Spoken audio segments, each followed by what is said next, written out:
अज सानू अपने कदमां दे विच इकट्ठियां कीता। और मेरी बेनती आ जो इस वचन नू यूट्यूब के माध्यम नाल सुनणगे, जब तक तुसीं इहनूं पूरा नहीं सुनोगे तब तक तुहानूं समझ नहीं आवेगी। जे तुसीं अज इहनूं सुनन बैठे हो तो इहनूं कंप्लीट करियो, सुनियो, तां ही वचन तुहाडे जीवन च की करेगा, काम करेगा। तो आइए कुछ वचन मैं सब तो पहला पढ़ांगा। यिर्मयाह नबी की किताब, यिर्मयाह उहदा 29 बाब या 29 अध्याय 11 वचन। यिर्मयाह 29 अध्याय 11 वचन पढ़ते हैं। हालेलुया।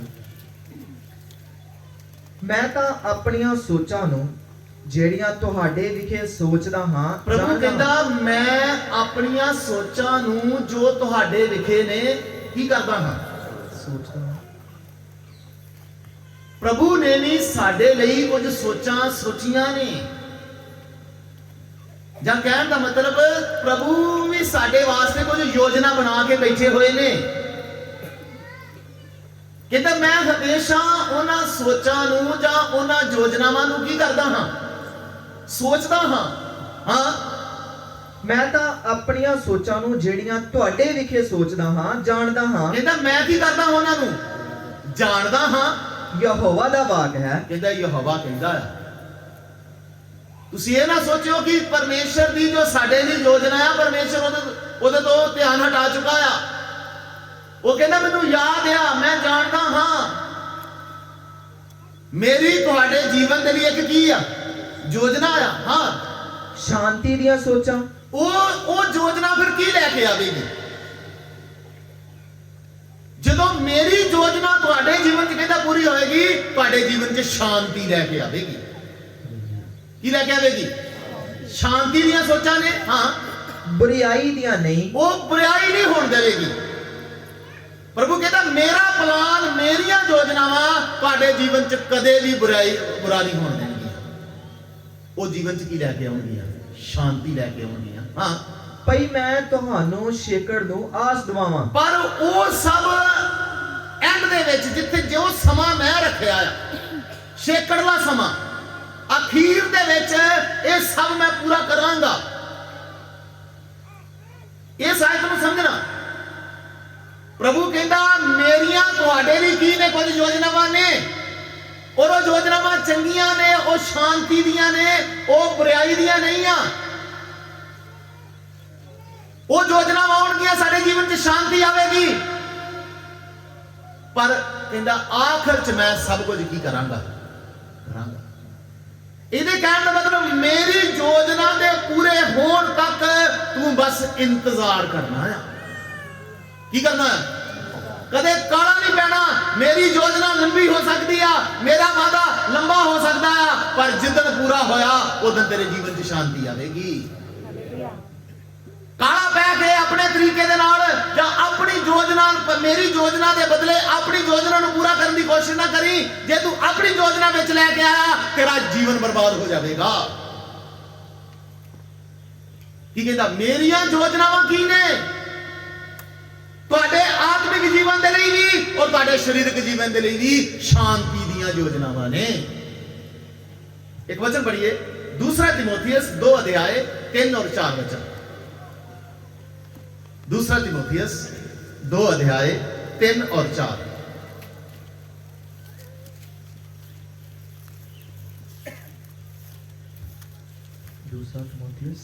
पहला तिमोथियस 2 अध्याय 3 और 4। ਸਾਡੇ ਮੁਕਤੀਦਾਤੇ ਪਰਮੇਸ਼ਰ ਦੇ ਹਜ਼ੂਰੋਂ ਇਹੋ ਭਲਾ ਅਤੇ ਪ੍ਰਵਾਨ ਹੈ। ਕਹਿੰਦਾ ਪਰਮੇਸ਼ਰ ਦੀ ਮਰਜ਼ੀ ਨੂੰ ਪੂਰਾ ਕਰਨਾ ਹੀ, ਪਰਮੇਸ਼ਰ ਦੇ ਸਮੇਂ ਦਾ ਇੰਤਜ਼ਾਰ ਕਰਨਾ ਹੀ ਉਹਦੇ ਹਜ਼ੂਰ ਤੋਂ ਲਿਖਿਆ ਗਿਆ ਇਹੀ ਭਲਾ ਆ ਤੇ ਇਹੀ ਕੀ ਆ, ਉਹਨੂੰ ਪ੍ਰਵਾਨ ਆ। ਪੜੋਗੇ ਵੀ। ਜੋ ਚਾਹੁੰਦਾ ਹੈ ਭਈ ਸਾਰੇ ਮਨੁੱਖ ਬਚਾਏ ਜਾਣ। ਜੋ ਚਾਹੁੰਦਾ ਹੈ ਕਿ ਸਾਰੇ ਮਨੁੱਖ ਹੀ ਕੀਤੇ ਜਾਣ, ਉਹਦੀ ਮਰਜ਼ੀ ਤੱਕ ਇੰਤਜ਼ਾਰ ਕਰਦੇ ਹੋਏ ਜੇਕਰ ਤੁਸੀਂ ਡਟੇ ਰਹਿੰਦੇ ਹੋ, ਕਹਿੰਦਾ ਜੋ ਆਖਰ ਤੱਕ ਸਹੇਗਾ ਸੋ ਹੀ ਕੀ ਕੀਤਾ ਜਾਵੇਗਾ। ਅੱਜ ਸ਼ੈਤਾਨ ਸਾਡੇ ਹੌਸਲੇ ਹੀ ਤੇ ਤੋੜਨਾ ਚਾਹੁੰਦਾ ਹੈ। ਸ਼ੈਤਾਨ ਚਾਹੁੰਦਾ ਜਲਦੀ ਜਲਦੀ ਜੋ ਵੀ ਹੋਣਾ ਮੇਰੇ ਜੀਵਨ 'ਚ ਜਲਦੀ ਜਲਦੀ ਹੋ ਜਾਵੇ। ਪਰ ਮੇਰੇ ਪਿਆਰਿਓ ਪਰਮੇਸ਼ਰ ਕਹਿੰਦਾ ਸਬਰ ਦੇ ਨਾਲ ਆਸ ਰੱਖ ਕੇ ਬੈਠੀ, ਕਾਲਾ ਨਾ ਬਣੀ। ਤੇ ਤੂੰ ਜੋ ਸੋਚਦਾ ਸ਼ਾਇਦ ਉਹ ਕੋਈ ਨਹੀਂ ਵਧੀਆ ਸੋਚ ਨਹੀਂ ਹੋਵੇਗੀ, ਪਰ ਜੋ ਮੈਂ ਸੋਚੀ ਹੈ ਨਾ, ਜਦੋਂ ਤੂੰ ਜਾਣ ਲਵੇਂਗਾ, ਜਦੋਂ ਤੇਰੇ ਜੀਵਨ 'ਚ ਪੂਰੀ ਹੋਏਗੀ ਨਾ, ਫਿਰ ਤੇਰੇ ਮਨ ਨੂੰ ਕੀ ਮਿਲੇਗੀ। ਸ਼ਾਇਦ ਉਨੀ ਦੇਰ ਤੱਕ ਤੁਹਾਡਾ ਮਨ ਅਸ਼ਾਂਤ ਰਹਿ ਸਕਦਾ ਜੀ, ਉਨੀ ਦੇਰ ਤੱਕ ਤੁਸੀਂ ਆਪਣੇ ਮਨ 'ਚ ਐਸੀਆਂ ਸੋਚਾਂ ਸੋਚ ਸਕਦੇ, ਸ਼ਾਇਦ ਪ੍ਰਭੂ ਨੇ ਮੇਰੀ ਯੋਜਨਾ ਪੂਰੀ ਕਰਨੀ ਨਹੀਂ ਆ ਜਾਂ ਨਹੀਂ, ਪ੍ਰਭੂ ਨੇ ਮੇਰੀ ਸੁਣਨੀ ਨਹੀਂ ਆ ਜਾਂ ਨਹੀਂ ਸੁਣਨੀ। ਪਰ ਕਹਿੰਦਾ ਪਰਮੇਸ਼ਰ ਦੇ ਹਜ਼ੂਰੋਂ ਇਹੀ ਭਲਾ ਤੇ ਇਹੀ ਕੀ ਜੇ ਪ੍ਰਵਾਨ ਜੇ, ਤਾਂ ਕਿ ਉਹ ਚਾਹੁੰਦਾ ਸਭ ਜਨ ਕੀ ਕੀਤੇ ਜਾਣ, ਬਚਾਏ ਜਾਣ। ਪਹਿਲਾ ਥੈਸਲੋਨੀਕੀਆਂ 4 ਅਧਿਆਇ ਉਹਦਾ 3 ਵਚਨ, ਇੱਕ ਤੋਂ ਵਚਨ ਪੜਾਂਗੇ ਫਿਰ ਅਸੀਂ ਇਸ ਵਚਨ ਨੂੰ ਪੂਰਾ ਕਰਾਂਗੇ। ਪਹਿਲਾ ਥੈਸਲੋਨੀਕੀਆਂ 4 ਅਧਿਆਇ ਉਹਦਾ 3 ਵਚਨ। ਪਰਮੇਸ਼ਰ ਦੀ ਇੱਛਾ ਤੁਹਾਡੀ ਪਵਿੱਤਰਤਾਈ ਦੀ ਹੈ, ਕਹਿੰਦਾ ਪਰਮੇਸ਼ਰ ਦੀ ਇੱਛਾ ਤੁਹਾਡੀ ਪਵਿੱਤਰਤਾਈ ਦੀ ਹੈ, ਭਈ ਤੁਸੀਂ ਹਰਾਮਕਾਰੀ ਤੋਂ ਬਚੇ ਰਹੋ। ਤੁਸੀਂ ਹਰਾਮਕਾਰੀ ਤੋਂ ਕੀ ਕੀਤੇ ਰਹੋ। ਇਹ ਆਤਮਿਕ ਹਰਾਮਕਾਰੀ ਦੀ ਗੱਲ ਕੀਤੀ ਹੈ ਕਿ ਪਰਮੇਸ਼ਰ ਦੀ ਮਰਜ਼ੀ ਨਾ ਪੂਰੀ ਕਰਦੇ ਹੋਏ ਆਪਣੀ ਮਰਜ਼ੀ ਨੂੰ ਪੂਰਾ ਕਰਨਾ, ਉਹ ਆ ਆਤਮਿਕ ਹਰਾਮਕਾਰੀ। ਪਰ ਪਰਮੇਸ਼ਰ ਕਹਿੰਦਾ ਮੇਰੀ ਮਰਜ਼ੀ ਇਹ ਆ ਤੁਸੀਂ ਪਵਿੱਤਰ ਰਹੋ। ਤੇ ਇਸ ਆਤਮਿਕ ਜਨਾਹਕਾਰੀ ਤੋਂ, ਇਸ ਆਤਮਿਕ ਹਰਾਮਕਾਰੀ ਤੋਂ ਵੀ ਹੁੰਦੇ ਜਾਓ। ਮੇਰੇ ਪਿਆਰੇ, ਜੇਕਰ ਤੁਸੀਂ ਪਰਮੇਸ਼ਰ ਦੇ ਸਮੇਂ ਦਾ ਇੰਤਜ਼ਾਰ ਨਹੀਂ ਕਰਦੇ, ਤੁਸੀਂ ਪਰਮੇਸ਼ਰ ਦੇ ਸਮੇਂ ਤੱਕ ਇੰਤਜ਼ਾਰ ਨਹੀਂ ਕਰਦੇ, ਵੇਟ ਨਹੀਂ ਕਰਦੇ, ਤੁਸੀਂ ਵਿਚਾਰੀ ਹੋ, ਤੁਸੀਂ ਆਤਮਿਕ ਹਰਾਮਕਾਰੀ ਕਰ ਰਹੇ ਹੋ ਤੇ ਤੁਸੀਂ ਪਵਿੱਤਰ ਨਹੀਂ ਹੋ। ਤੇ ਪਰਮੇਸ਼ਰ ਜਿਹੜਾ ਪਵਿੱਤਰ ਨਹੀਂ ਆ ਉਹਨੂੰ ਕਦੇ ਵੀ ਲੈਣ, ਕਿਉਂਕਿ ਪਰਮੇਸ਼ਰ ਦੀ ਯੋਜਨਾ ਦੇ ਵਿੱਚ ਤੁਸੀਂ ਆਪਣੀ ਯੋਜਨਾ ਨੂੰ ਫਸਾਇਆ। ਪਰਮੇਸ਼ਰ ਦੀ ਮਰਜ਼ੀ ਸ਼ਾਮਲ ਨਹੀਂ ਹੋਏ, ਤੁਸੀਂ ਪਰਮੇਸ਼ਰ ਨੂੰ ਕਿਹਾ ਮੇਰੀ ਮਰਜ਼ੀ 'ਚ ਕੀ ਹੋ, ਸ਼ਾਮਲ ਹੋ। ਇਹ ਤਾਂ ਉਹਦੀ ਯੋਜਨਾ ਆ, ਤੁਸੀਂ ਕੀ ਬਣੇ ਰਹੋ, ਪਵਿੱਤਰ ਬਣੇ ਰਹੋ। ਫਿਰ ਇਬਰਾਨੀਆਂ 13 ਅਧਿਆਇ ਉਹਦਾ 21 ਔਰ 22 ਵਚਨ ਪੜ੍ਹੋ। ਤੁਹਾਨੂੰ ਹਰੇਕ ਭਲੇ ਕੰਮ ਵਿੱਚ ਸੰਪੂਰਨ ਕਰੇ, ਭਈ ਤੁਸੀਂ ਉਹਦੀ ਇੱਛਾ ਨੂੰ ਪੂਰਾ ਕਰੋ। ਇਹਦਾ ਪ੍ਰਭੂ ਦੀ ਇੱਛਾ ਆ ਤੁਹਾਨੂੰ ਹਰੇਕ ਕੰਮ ਦੇ ਵਿੱਚ ਸੰਪੂਰਨ ਕਰੇ, ਭਈ ਉਹਦੀ ਮਰਜ਼ੀ ਨੂੰ ਕੀ ਕਰੋ, ਪੂਰਾ ਕਰੋ, ਪੂਰਾ ਕਰੋ। ਹਾਂ, ਅਤੇ ਜੋ ਕੁਝ ਉਹਨੂੰ ਪਾਉਂਦਾ ਹੈ, ਅਤੇ ਜੋ ਕੁਝ ਪਰਮੇਸ਼ਰ ਨੂੰ ਪਾਉਂਦਾ ਹੈ, ਉਹ ਸਾਡੇ ਵਿੱਚ ਯਿਸੂ ਮਸੀਹ ਦੇ ਰਾਹੀਂ ਕਰੇ। ਉਸ ਕੰਮ ਨੂੰ ਸਾਡੇ ਜੀਵਨਾਂ ਦੇ ਵਿੱਚ ਯਿਸੂ ਮਸੀਹ ਦੇ ਦੁਆਰਾ ਕੀ ਕਰੇ। ਹਾਂ, ਜਿਹਦੀ ਵਡਿਆਈ ਯੁਗੋ ਯੁਗ ਹੋਵੇ। ਹਾਂ। हे ਭਰਾਵੋ, ਮੈਂ ਤੁਹਾਡੇ ਅੱਗੇ ਬੇਨਤੀ ਕਰਦਾ ਤੇ ਹਾਂ, ਕਹਿੰਦਾ ਹੈ ਭਰਾਵੋ ਮੈਂ ਤੁਹਾਡੇ ਅੱਗੇ ਬੇਨਤੀ ਕਰਦਾ ਹਾਂ, ਭਈ ਤੁਸੀਂ ਇਸ ਉਪਦੇਸ਼ ਦੇ ਵਚਨ ਨੂੰ ਸਹਿ ਲਵੋ। ਇਸ ਉਪਦੇਸ਼ ਦੇ ਵਚਨ ਨੂੰ ਕੀ ਕਰਿਓ, ਸਹਿ ਲਿਓ। ਇਹ ਜਿਹੜਾ ਉਪਦੇਸ਼ ਹੈ ਨਾ, ਜਿਹੜੀ ਲਾਈਨ ਹੈ ਸਹਿਣੋਂ ਬਾਹਰ ਆ, ਇਹ ਲਾਈਨ ਕੀ ਕਹਿੰਦੀ ਹੈ, ਇਹ ਪਰਮੇਸ਼ਰ ਦਾ ਉਪਦੇਸ਼ ਕੀ ਕਹਿੰਦਾ ਹੈ। ਇਬਰਾਨੀਆਂ 13 ਦੀ 21 ਔਰ 22 ਪੜ੍ਹੀ, ਉਹ ਚ ਕਹਿੰਦਾ ਸਭ ਤੋਂ ਪਹਿਲਾਂ ਉਹਦੀ ਮਰਜ਼ੀ ਨੂੰ ਕੀ ਕਰੋ ਤੁਸੀਂ। ਫਿਰ ਕਹਿੰਦਾ ਜੋ ਕੁਝ ਉਹਨੂੰ ਚੰਗਾ ਲੱਗਦਾ ਨਾ, ਉਹ ਸਾਡੇ ਵਿੱਚ ਪ੍ਰਭੂ ਯਿਸੂ ਮਸੀਹ ਦੇ ਰਾਹੀਂ ਕੀ ਕਰੇਗਾ। ਸਮਝਾਈਏ ਜੀ, ਕਿਹਦੀ ਮਰਜ਼ੀ ਨੂੰ ਪੂਰਾ ਕਰੋ। ਅੱਜ ਇਨਸਾਨ ਕੀ ਕਰਦਾ ਹੈ, ਇਨਸਾਨ ਇਹੀ ਚਾਹੁੰਦਾ ਪ੍ਰਭੂ ਤੇਰੀ ਮਰਜ਼ੀ ਨਹੀਂ ਬਲਕਿ ਕਿਹਦੀ ਮਰਜ਼ੀ ਪੂਰੀ ਹੋ। ਤੇ ਉਹ ਪ੍ਰਭੂ ਦੀ ਯੋਜਨਾ ਨੂੰ ਯਿਸੂ ਮਸੀਹ ਦੇ ਰਾਹੀਂ ਸਾਡੇ ਜੀਵਨ 'ਚ ਕੀ ਨਹੀਂ ਹੋਣ ਦੇਣਾ ਚਾਹੁੰਦਾ। ਪਰ ਪਰਮੇਸ਼ਰ ਕਹਿੰਦਾ ਆ ਜੋ ਕੁਝ ਪਰਮੇਸ਼ਰ ਨੂੰ ਪਾਉਂਦਾ ਆ ਉਹ ਯਿਸੂ ਮਸੀਹ ਦੇ ਰਾਹੀਂ ਸਾਡੇ ਜੀਵਨਾਂ 'ਚ ਕੀ ਕਰੇਗਾ। ਫਿਰ ਕਹਿੰਦਾ ਇਸ ਮੈਂ ਬੇਨਤੀ ਕਰਦਾ ਹਾਂ, ਇਸ ਉਪਦੇਸ਼ ਦੇ ਬਚਨਾਂ ਨੂੰ ਕੀ ਕਰ ਲਓ, ਸਹਿ ਲਵੋ। ਹੁਣ ਇੱਕ ਗੱਲ ਦੀ ਮੈਂ ਤੁਹਾਨੂੰ ਚੇਤਾਵਨੀ ਦੇਣਾ ਚਾਹੁੰਦਾ ਹਾਂ। ਇਹ ਜੋ ਉਪਦੇਸ਼ ਹੈ ਨਾ, ਇਹ ਜੋ ਲਾਈਨ ਹੈ, ਜੋ ਚਰਚ ਹੈ ਸਾਡਾ, ਇਹਦੇ ਵਿੱਚ ਵਿਸ਼ਵਾਸ ਦੇ ਨਾਲ ਤੇ ਸਬਰ ਰੱਖ ਕੇ ਪਰਮੇਸ਼ਰ ਦੇ ਸਮੇਂ ਦਾ ਇੰਤਜ਼ਾਰ ਕਰਨਾ ਸਿਖਾਇਆ ਜਾਂਦਾ। ਕੀ ਕੀਤਾ ਜਾਂਦਾ ਜੀ? ਪਰਮੇਸ਼ਰ ਦੇ ਸਮੇਂ ਦਾ ਇੰਤਜ਼ਾਰ ਕਰਨਾ ਕੀ ਕੀਤਾ ਜਾਂਦਾ ਹੈ। ਤੁਹਾਡੇ ਜੀਵਨਾਂ 'ਚ ਕਈ ਬਿਮਾਰੀਆਂ ਹੋਣਗੀਆਂ, ਕਈ ਪਰੇਸ਼ਾਨੀਆਂ ਹੋਣਗੀਆਂ, ਕਈ ਲੋੜਾਂ, ਕਈ ਜ਼ਰੂਰਤਾਂ ਤੁਹਾਡੇ ਜੀਵਨ 'ਚ ਇਸ ਸਮੇਂ ਤੁਹਾਨੂੰ ਦੇਖਦੀਆਂ ਹੋਣਗੀਆਂ, ਪਰ ਇਸ ਉਪਦੇਸ਼ ਦੇ ਵਿੱਚ ਇਹਨਾਂ ਚੀਜ਼ਾਂ ਨੂੰ ਫਟਾਫਟ ਕਰਨ ਦਾ ਕਿਤੇ ਵੀ ਸਥਾਨ ਨਹੀਂ ਹੈ। ਅਸੀਂ ਪ੍ਰਾਰਥਨਾ ਕਰਾਂਗੇ, ਪਰਮੇਸ਼ਰ ਦੇ ਅੱਗੇ ਤੁਹਾਡਾ ਵਿਸ਼ਾ ਰੱਖਾਂਗੇ, ਬਾਕੀ ਸਾਰਾ ਕੰਮ ਪਰਮੇਸ਼ਰ ਦੇ ਹੱਥਾਂ 'ਚ ਆ। ਉਹ ਕਿਹੜੇ ਸਮੇਂ ਤੇ ਤੁਹਾਡੇ ਜੀਵਨ 'ਚ ਇਹਨਾਂ ਗੱਲਾਂ ਨੂੰ ਕਰਨਾ ਚਾਹੁੰਦਾ ਆ, ਉਹ ਉਹਦੀ ਮਰਜ਼ੀ ਆ। ਕਈ ਬਿਮਾਰ ਨੇ, ਕਈਆਂ ਦੇ ਬੱਚੇ ਨਹੀਂ, ਕਈਆਂ ਨੂੰ ਕੋਈ ਪ੍ਰੋਬਲਮ, ਕਈਆਂ ਨੂੰ ਕੁਝ ਸਮੱਸਿਆ। ਮੇਰੇ ਪਿਆਰਿਓ, ਇੱਕ ਚਰਚ ਤੁਹਾਡੀਆਂ ਸਰੀਰਕ ਸਮੱਸਿਆਵਾਂ ਦਾ ਸਮਾਧਾਨ ਕਰਨ ਦਾ ਸਥਾਨ ਨਹੀਂ ਆ।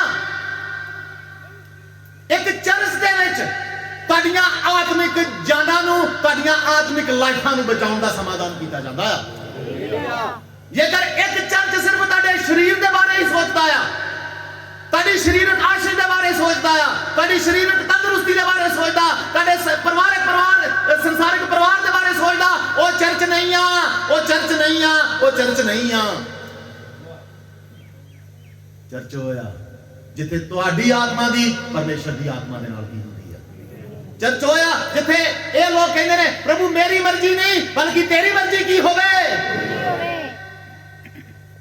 ਚਰਚ ਹੋਇਆ ਜਿੱਥੇ ਕਿਹਾ ਜਾਂਦਾ ਵੀ ਬੇਨਤੀ ਕਰਦੇ ਆ ਇਸ ਉਪਦੇਸ਼ ਨੂੰ ਕੀ ਕਰ ਲਿਓ, ਸਹਿ ਲਿਓ, ਤੇ ਜਿਹੜਾ ਅੰਤ ਤੱਕ ਸਹੇਗਾ ਸੋਈ ਕੀ ਕੀਤਾ ਜਾਵੇਗਾ। ਅੱਜ ਇੱਕ ਵਚਨ ਦੇ ਇੱਕ ਉਦਾਹਰਨ ਦੇਖਣ ਲਈ ਜਾ ਰਹੇ ਆ। ਇੱਕ ਆਸ਼ੀਸ਼ ਦਾ ਪਰਮੇਸ਼ਰ ਨੇ ਵਾਅਦਾ ਕੀਤਾ, ਪਰ ਉਸ ਆਸ਼ੀਸ਼ ਨੂੰ ਲੇਟ ਹੁੰਦਿਆਂ ਵੇਖ ਕੇ ਉਸ ਬੰਦੇ ਨੇ ਆਪਣੇ ਲਈ ਖੁਦ ਆਸ਼ੀਸ਼ ਦਾ ਇੰਤਜ਼ਾਮ ਕਰ ਲਿਆ। ਪਰਮੇਸ਼ਰ ਨੇ ਕੀ ਕੀਤਾ? ਆਸ਼ੀਸ਼ ਦਾ ਇੰਤਜ਼ਾਮ, ਆਸ਼ੀਸ਼ ਦਾ ਵਾਅਦਾ, ਤੇ ਪਰਮੇਸ਼ਰ ਦੀ ਖਾਸੀਅਤ ਆ ਆਪਣੇ ਵਾਅਦਿਆਂ ਦਾ ਕੀ ਆ, ਜੋ ਕਹਿੰਦਾ ਉਹ ਕੀ ਕਰਦਾ ਆ। ਵਿਸ਼ਵਾਸ ਹੈ ਨਾ ਉਹਦੇ ਤੇ? ਪਰਮੇਸ਼ਰ ਆਪਣੇ ਵਾਅਦਿਆਂ ਦਾ ਕੀ ਆ, ਜੋ ਕਹਿੰਦਾ ਕੀ ਕਰਦਾ। ਇਸ ਇਨਸਾਨ ਨੇ, ਇਸ ਇਨਸਾਨ ਦੇ ਨਾਲ ਵੀ ਪਰਮੇਸ਼ਰ ਨੇ ਕੀ ਕੀਤਾ? ਆइए पढ़ते हैं उत्पत्ति 15 अध्याय ਉਹਦਾ 2 ਤੋਂ ਲੈ ਕੇ 6 ਤੱਕ। उत्पत्ति 15 2 ਤੋਂ 6 तक। उपरंत अब्राहम ने आख्या, हे यहोवा प्रभु तू मैनू की देवेगा, क्यों जो किस इंसान ਦੇ ਬਾਰੇ ਵੇਖਣ ਲਈ ਜਾ ਰਹੇ ਹਾਂ? ਅਬਰਾਹਮ ਦੇ ਨਾਲ ਪਰਮੇਸ਼ਰ ਨੇ ਵਾਅਦਾ ਕੀਤਾ। ਅਬਰਾਹਮ ਪਹਿਲਾਂ ਕੀ ਕਹਿੰਦਾ? ਪੜ੍ਹੀਏ ਗੌਰ ਦੇ ਨਾਲ। उपरंत अब्राहम ने आख्या, हे यहोवा प्रभु तू मैनू की देवेगा, हाँ, क्यों जो मैं आउत जांदा हां, हाँ, पर मेरे घर दा वारिस ए दमिश्की अलीअजर है। हाँ, नाले अब्राहम ने आख्या, वेख तैं मैनू कोई अंश ना दिती, अरे वेख मेरा घर जम मेरा वारिस होवेगा। तां वेखो यहोवा दा वचन ओदे कोल आया कि ए तेरा वारिस ना होवेगा, हाँ, पर ओ जो तेरे तुखम विचों निकलेगा तेरा वारिस होवेगा। हाँ। तां ओ उस नु बाहर ले गया और आख्या, आकाश वाल निगाह मार ਜਦੋਂ ਵੇਖ ਆਕਾਸ਼ ਦੇ ਵੱਲ ਵੇਖ, ਅਤੇ ਤਾਰੇ ਗਿਣ, ਜੇ ਤੂੰ ਗਿਣ ਉਹਨਾਂ ਨੂੰ ਗਿਣ ਕਹਿੰਦਾ ਸਕੇ। ਮੈਂ ਤੇਰੀ ਅੰਸ਼ ਤੋਂ ਤੈਨੂੰ ਇੱਕ ਪੁੱਤਰ ਦੇਣ ਲਈ ਜਾ ਰਿਹਾ ਜਿਹਦੇ ਤੋਂ ਆਕਾਸ਼ ਦੇ ਤਾਰਿਆਂ ਵਾਂਗੂ ਤੇ ਜ਼ਮੀਨ ਦੀ ਰੇਤ ਵਾਂਗੂ ਅੰਸ਼ ਪੈਦਾ ਹੋਵੇਗੀ। ਹਾਂ, ਫਿਰ ਉਸਨੇ ਆਖਿਆ, ਉਹਨਾਂ ਨੂੰ ਇੰਨੀ ਹੀ ਤੇਰੀ ਅੰਸ਼ ਹੋਵੇਗੀ। ਹਾਂ। ਉਸਨੇ ਯਹੋਵਾ ਦੀ ਪ੍ਰਤੀਤ ਕੀਤੀ ਅਤੇ ਉਸਨੇ ਉਹਦੇ ਲਈ ਇਸ ਗੱਲ ਨੂੰ ਧਰਮ ਗਿਣਿਆ ਅਤੇ ਉਸਨੇ ਉਹਨੇ ਯਹੋਵਾ ਦੀ ਕੀ ਕੀਤੀ? ਇਹ ਜਿੱਦਣ ਵਾਅਦਾ ਹੋ ਰਿਹਾ ਉਦਣ ਅਬਰਾਹਮ ਦੀ ਉਮਰ ਆ 75 ਸਾਲ। ਕਿੰਨੀ ਉਮਰ ਹੈ ਜੀ? 75 ਸਾਲ ਪਹਿਲਾਂ ਜਦੋਂ ਤੋਂ ਉਹਦਾ ਵਿਆਹ ਹੋਇਆ, ਆਪਣੇ ਬੱਚਿਆਂ ਨੂੰ ਕੰਟਰੋਲ ਕਰਕੇ ਰੱਖੋ ਬਈ। ਕਿਸੇ ਦਾ ਬੱਚਾ ਉੱਠਣਾ ਨਹੀਂ ਚਾਹੀਦਾ, ਕਿਸੇ ਦਾ ਵੀ। ਪਰਮੇਸ਼ਰ ਦੇ ਵਚਨ ਦੀ ਤੋਹੀਨ ਨਹੀਂ ਕਰਨੀ। ਅੱਜ ਭਸਮ ਕਰਨ ਵਾਲੀ ਅੱਗ ਇੱਥੇ ਆ, ਬਚ ਕੇ ਰਹੋ। ਇਹ ਜਿੱਦਣ ਵਾਅਦਾ ਕੀਤਾ ਉਦਣ ਅਬਰਾਹਮ ਕਿੰਨੇ ਸਾਲ ਦਾ ਹੈ? ਅਬਰਾਹਮ ਖੁਸ਼ ਹੋ ਗਿਆ। ਪਰਮੇਸ਼ਰ ਮੇਰੇ ਤੋਂ ਇੱਕ ਪੁੱਤਰ ਪੈਦਾ ਕਰੇਗਾ ਕਿ ਮੇਰੀ ਅੰਸ਼ ਜ਼ਮੀਨ ਦੇ ਰੇਤ ਵਾਂਗੂ ਔਰ ਆਸਮਾਨ ਦੇ ਤਾਰਿਆਂ ਵਾਂਗੂ ਹੋਵੇਗੀ। ਪਰ ਪਰਮੇਸ਼ਰ ਨੇ ਵਾਅਦਾ ਨਹੀਂ, ਸਮਾਂ ਨਹੀਂ ਦੱਸਿਆ। ਕੀ ਨਹੀਂ ਕੀਤਾ? ਅੱਜ ਮੇਰੇ ਪਿਆਰੇ, ਤੁਹਾਡੇ ਇੱਥੇ ਬੈਠੇ ਆ ਜੋ ਵੀ ਨਾ, ਕਈਆਂ ਦੇ ਕਈ ਤਰ੍ਹਾਂ ਦੀ ਸਮੱਸਿਆਵਾਂ ਨੇ। ਸ਼ਾਇਦ ਉਹ 1 ਸਾਲ ਤੋਂ ਆਸ ਰੱਖ ਕੇ ਇੱਥੇ ਬੈਠੇ ਨੇ, 2 ਸਾਲ ਤੋਂ ਇੱਥੇ ਆਸ ਰੱਖ ਕੇ ਬੈਠੇ ਨੇ। ਭਾਈ ਮੈਂ ਕੋਈ ਜਾਦੂਗਰ ਨਹੀਂ, ਮੈਂ ਇੱਕ ਪਰਮੇਸ਼ਰ ਦਾ ਛੋਟਾ ਜਿਹਾ ਦਾਸ ਆ ਜਿਹੜਾ ਸਿਰਫ ਉਹਦੇ ਅੱਗੇ ਬੇਨਤੀ ਕਰਦਾ ਆ ਤੇ ਉਹਦੀ ਮਰਜ਼ੀ ਕੀ ਹੁੰਦੀ ਆ ਪੂਰੀ ਹੁੰਦੀ ਆ। ਪਰ ਜਦੋਂ ਉਹਦੀ ਮਰਜ਼ੀ ਪੂਰੀ ਹੋਵੇਗੀ ਨਾ, ਫਿਰ ਦੇਖਿਓ ਉਹਦੀ ਮਰਜ਼ੀ ਕਿੰਨੀ ਵਧੀਆ ਔਰ ਚੰਗੀ ਆ। ਜੋ ਉਹ ਕਰਦਾ, ਕੀ ਕਰਦਾ ਆ? ਉਹ ਮਾੜਾ ਨਹੀਂ ਕਰਦਾ, ਉਹ ਜੋ ਵੀ ਕਰਦਾ ਚੰਗਾ ਹੀ। 75 ਸਾਲ ਦੀ ਉਮਰ ਦੇ ਵਿੱਚ ਉਹਨੂੰ ਪੁੱਤਰ ਦੇਣ ਦਾ ਕੀ ਕੀਤਾ ਜੀ ਉਹਨੇ? ਪੜ੍ਹੀਏ ਇਹਦੀ 21 ਦੀ 1 2 3। ਫਿਰ ਅਬਰਾਹਾਮ ਜਦੋਂ 86 ਸਾਲ ਦਾ ਹੋ ਗਿਆ, 86 ਸਾਲ ਕਹਿਣ ਦਾ ਮਤਲਬ ਉਹ ਵਾਅਦੇ ਤੋਂ ਲੈ ਕੇ 86 ਸਾਲ ਤੱਕ 11 ਸਾਲ ਬਣਦੇ ਨੇ। 10 ਸਾਲ ਤੱਕ ਵੇਟ ਕਰਦਾ ਰਿਹਾ, ਅਜੇ ਤੱਕ ਪਰਮੇਸ਼ਰ ਦਾ ਕੀ ਨਹੀਂ ਹੋਇਆ? ਬੋਲੋ ਜੀ ਮੇਰੇ ਪਿਆਰੇ, ਤੁਸੀਂ ਜਦੋਂ ਮੇਰੇ ਕੋਲ ਇੱਥੇ ਸਮੱਸਿਆ ਲੈ ਕੇ ਆਉਂਦੇ ਹੋ ਨਾ, ਮੈਂ ਤੁਹਾਨੂੰ ਕੀ ਕਹਿਣਾ? ਬੋਲੋ, ਪ੍ਰਭੂ ਕਰੇਗਾ। ਕੀ ਕਿਹਾ ਜਾਂਦਾ? ਪ੍ਰਭੂ ਕਰੇਗਾ। चिंता ना करो, प्रभु करेगा। प्रार्थना कर दी गई आ, ਉਹਦੇ की बेनती कर दी गई, पर करेगा अपने काम। ਅੱਜ ਪੰਗਾ ਇਹੀ ਆ, ਅਸੀਂ ਕਹਿੰਦੇ फटाफट जो भी होना की हो जाए, ਹੁਣੇ सब कुछ ਹੁਣੇ हो जाए, फिर परमेश्वर की योजना किस तरह पूरी होगी? 75 साल ਦਾ ਅਬਰਾਹਾਮ ਵਾਅਦਾ ਕੀਤਾ, ਤੇਰੀ ਅੰਸ਼ ਇੰਨੀ ਵਧੇਗੀ ਆਕਾਸ਼ ਦੇ ਤਾਰਿਆਂ ਵਾਂਗੂ ਤੇ ਜ਼ਮੀਨ ਦੀ। 1 ਸਾਲ ਵੇਟ ਕੀਤਾ, 2 ਸਾਲ ਵੇਟ ਕੀਤਾ, 3 ਸਾਲ ਵੇਟ ਕੀਤਾ, 4 ਸਾਲ ਵੇਟ ਕੀਤਾ, 5 6 7ਵੇਂ 8ਵੇਂ ਹੌਲੀ ਹੌਲੀ ਹੌਸਲਾ ਟੁੱਟਣ ਲੱਗ ਪਿਆ ਆ। ਹੌਲੀ ਹੌਲੀ ਵਿਸ਼ਵਾਸ ਗਾਇਬ ਹੁੰਦਾ ਜਾ ਰਿਹਾ। 86 ਸਾਲ ਦਾ ਹੋਇਆ, ਉਹਦੀ ਘਰਵਾਲੀ ਉਹਦੇ ਕੋਲ ਆਈ। ਕੀ ਕਹਿੰਦੀ ਹੈ ਜੀ? ਪੜ੍ਹੀਏ। ਯਹੋਵਾ ਨੇ ਜਿਵੇਂ ਉਹਨੂੰ ਆਖਿਆ ਸੀ ਸਾਰਾ ਉੱਤੇ ਨਜ਼ਰ ਕੀਤੀ, ਅਤੇ ਯਹੋਵਾ ਨੇ ਸਾਰਾ ਲਈ। ਪਰ ਇਹ ਜੋ ਅਸੀਂ ਗੱਲ ਪੜ੍ਹੀ ਆ, ਇਹ 75 ਸਾਲ ਤੋਂ ਲੈ ਕੇ 100 ਸਾਲ ਦਾ ਪੀਰੀਅਡ। 75 ਸਾਲ ਪਹਿਲਾਂ ਪਰਮੇਸ਼ਰ ਨੇ ਵਾਅਦਾ ਕੀਤਾ, 15:2 ਦੀ 6 ਪੜਿਆ, ਔਰ ਹੁਣ ਜੋ ਵਚਨ ਪੜ੍ਹ ਰਹੇ ਅਸੀਂ ਉਤਪਤ 21 ਦੀ 1 ਤੋਂ 3, ਇਹ ਪੂਰਾ 25 ਸਾਲ ਬਾਅਦ, 25 ਸਾਲ ਬਾਅਦ ਦੀ ਗੱਲ ਅਸੀਂ ਕਰ ਰਹੇ ਹਾਂ। ਉਹ 25 ਸਾਲ ਬਾਅਦ ਹੋਇਆ ਕੀ ਜੀ? ਹਾਂਜੀ। ਯਹੋਵਾ ਨੇ ਜਿਵੇਂ ਉਹਨੂੰ ਆਖਿਆ ਸੀ ਸਾਰਾ ਉੱਤੇ ਨਜ਼ਰ ਕੀਤੀ, ਅਤੇ ਯਹੋਵਾ ਨੇ ਸਾਰਾ ਲਈ ਉਹ ਕੀਤਾ ਜੋ ਉਹਨੇ ਵਚਨ ਕੀਤਾ ਸੀ। ਹਾਂ। ਅਤੇ ਸਾਰਾ ਗਰਭਵਤੀ ਹੋਈ, ਅਤੇ ਅਬਰਾਹਾਮ ਲਈ ਉਹਦੇ ਬੁਢੇਪੇ ਵਿੱਚ ਉਸੇ ਰੁੱਤੇ ਜੋ ਪਰਮੇਸ਼ਰ ਨੇ ਉਹਨੂੰ ਦੱਸੀ ਸੀ ਪੁੱਤਰ ਜਣੀ। ਕੀ ਜਣੀ ਜੀ? ਪਰ ਇਹ ਵਾਅਦਾ ਪੂਰਾ ਕਿੰਨੇ ਸਾਲ ਬਾਅਦ ਹੋਇਆ? 25 ਸਾਲ। ਮੈਂ ਪਹਿਲਾਂ ਦੱਸਾਂਗਾ, 25 ਸਾਲ ਦੇ ਵਿੱਚ 11ਵੇਂ ਸਾਲ ਇੱਕ ਹੋਰ ਚੱਕਰ ਹੋਇਆ। 11 ਸਾਲ ਤੱਕ ਉਹ ਇੰਤਜ਼ਾਰ ਕਰਦਾ ਰਿਹਾ, ਹੌਲੀ ਹੌਲੀ ਹੌਸਲਾ ਟੁੱਟਣ ਲੱਗ ਪਿਆ। ਪੜ੍ਹੀਏ ਜੀ 16 ਦੀ 1 ਤੇ 2। ਉਹ 11ਵੇਂ ਸਾਲ 'ਚ ਹੋਇਆ ਕੀ? ਸਾਰਈ ਅਬਰਾਮ ਦੀ ਪਤਨੀ ਉਹਦੇ ਲਈ ਪੁੱਤਰ ਨਾ ਜਣੀ। ਹਾਂ। 11 ਸਾਲ ਦਾ ਕੀ? ਮੈਂ ਤੁਹਾਨੂੰ ਪਹਿਲਾਂ ਤਾਂ ਪੜਾਇਆ ਕਿ ਪੁੱਤਰ ਜਨਮ ਗਿਆ। ਤੁਸੀਂ ਸਭ ਜਾਣਦੇ ਹੋ ਕੀ ਹੋ ਗਿਆ ਜੀ? ਪਰਮੇਸ਼ਰ ਨੇ ਜੋ ਕਿਹਾ ਵਾਅਦਾ ਕੀ ਹੋ ਗਿਆ? ਪੂਰਾ ਹੋਇਆ। ਪਰ ਕਿੰਨੇ ਸਾਲ ਬਾਅਦ? 25 ਸਾਲ। ਅਬਰਾਹਾਮ ਨੇ ਸੋਚਿਆ ਸ਼ਾਇਦ 1-2 ਸਾਲ ਦੇ ਵਿੱਚ ਹੀ ਗੱਲ ਬਣ ਜਾਵੇਗੀ, 1-2 ਸਾਲ ਦੇ ਵਿੱਚ ਸਭ ਕੁਝ ਹੋ ਜਾਵੇਗਾ। ਪਰ ਜਦੋਂ ਵੇਖਿਆ 10-11 ਸਾਲ ਤੱਕ ਵੀ ਕੁਝ ਨਹੀਂ ਹੋਇਆ, ਅੰਦਰ ਅਵਿਸ਼ਵਾਸ ਆ ਰਿਹਾ, ਅੰਦਰ ਸ਼ੱਕ ਆ ਰਿਹਾ। ਮੇਰੇ ਪਿਆਰੇ, ਤੁਹਾਡੇ ਜੀਵਨ ਜਦੋਂ ਇਸ ਉਪਦੇਸ਼ ਦੇ ਤੁਸੀਂ ਚਰਚ ਚ ਆਉਂਦੇ ਹੋ, ਆਤਮਿਕ ਸੰਗਤੀ ਦੇ ਚਰਚ ਚ ਆਉਂਦੇ, ਤੁਸੀਂ ਦੇਖਦੇ ਹੋ ਅਜੇ ਤੱਕ ਤਾਂ ਗੱਲ ਬਣ ਨਹੀਂ ਰਹੀ। ਕੀ ਕਰੀਏ? ਇਸੇ ਚੱਕਰ ਦੇ ਵਿੱਚ ਬੜੇ ਜਾਣੇ ਇੱਥੋਂ ਚਲ ਗਏ। ਪਰ ਅੱਜ ਤੁਹਾਡੇ ਸਾਰਿਆਂ ਦੇ ਲਈ ਚੇਤਾਵਨੀ, ਸਾਰਿਆਂ ਦੇ ਲਈ। ਅੱਜ ਦਾ ਵਚਨ ਸੁਣ ਕੇ ਜਿੰਨੇ ਜਾਣਾ ਉਹ ਚਲਾ ਜਾਏ, ਜਿੰਨੇ ਇੱਥੇ ਰਹਿਣਾ ਉਹ ਰਹੇ। ਪਰ ਜਿਹੜਾ ਇੱਥੇ ਰਹੇਗਾ ਨਾ, ਉਹਦੇ ਵਾਸਤੇ ਇੱਕ ਦਿਨ ਸ਼ਾਂਤੀ ਦਾ ਦਿਨ ਆਉਣ ਵਾਲਾ ਹੈ। ਉਹ ਸ਼ਾਂਤੀ ਕੀ ਆ? ਜਦੋਂ ਅਸੀਂ ਹਮੇਸ਼ਾ ਹਮੇਸ਼ਾ ਪ੍ਰਭੂ ਦੇ ਨਾਲ ਉਹਦੇ ਸਵਰਗ ਦੇ ਵਿੱਚ ਰਾਜ ਕਰਾਂਗੇ। 11 ਸਾਲ ਹੋਏ, ਅਬਰਾਹਾਮ ਦੇ ਦਿਲ 'ਚ ਵਿਸ਼ਵਾਸ ਪੈਦਾ ਹੋ ਗਿਆ। ਉਹਦੀ ਘਰ ਦੀ ਆਈ, ਪੜ੍ਹੀਏ ਜੀ ਕੀ ਕਹਿੰਦੀ ਹੈ? ਸਾਰਾਈ ਅਬਰਾਮ ਦੀ ਪਤਨੀ ਉਹਦੇ ਲਈ ਪੁੱਤਰ ਨਾ ਜਣੀ। ਉਹਦੇ ਕੋਲ ਇੱਕ ਮਿਸਰੀ ਗੋਲੀ ਸੀ ਜਿਹਦਾ ਨਾਂ ਸੀ ਹਾਜਰਾ। ਤਾਂ ਸਾਰਾਈ ਨੇ ਅਬਰਾਹਾਮ ਨੂੰ ਆਖਿਆ, ਵੇਖ ਯਹੋਵਾ ਨੇ ਮੈਨੂੰ ਜਨਨ ਤੋਂ ਠਾਕਿਆ ਹੈ, ਮੇਰੀ ਗੋਲੀ ਕੋਲ ਜਾ। ਕਹਿੰਦੀ ਯਹੋਵਾ ਨੇ ਕੀ ਕੀਤਾ? ਮੈਨੂੰ ਜਨਨ ਤੋਂ ਠਾਕ ਦਿੱਤਾ ਜਾਂ ਰੋਕ ਦਿੱਤਾ ਆ? ਕੀ ਯਹੋਵਾ ਨੇ ਰੋਕਿਆ ਸੀ? ਯਹੋਵਾ ਨੇ ਕਿਹਾ ਸੀ ਤੂੰ ਪੁੱਤਰ ਜਨੇਗੀ। ਕਹਿੰਦੀ ਮੈਨੂੰ ਤਾਂ ਕੀ ਕਰ ਦਿੱਤਾ? ਉਹਨੇ ਠਾਕ ਦਿੱਤਾ। ਫਿਰ ਆਪਣੀ ਗੋਲੀ ਦੇ ਦੁਆਰਾ ਇੱਕ ਇੰਤਜ਼ਾਮ ਕੀਤਾ। ਪੜ੍ਹੀਏ। ਸ਼ਾਇਦ ਮੈਂ ਉਸ ਤੋਂ ਔਲਾਦ ਵਾਲੀ ਬਣਾਈ ਜਾਵਾਂ। ਅਬਰਾਹਾਮ ਨੇ ਸਾਰਾਈ ਦੀ ਗੱਲ ਸੁਣੀ। ਅਬਰਾਹਾਮ ਨੇ ਕਿਹਦੀ ਗੱਲ ਸੁਣੀ?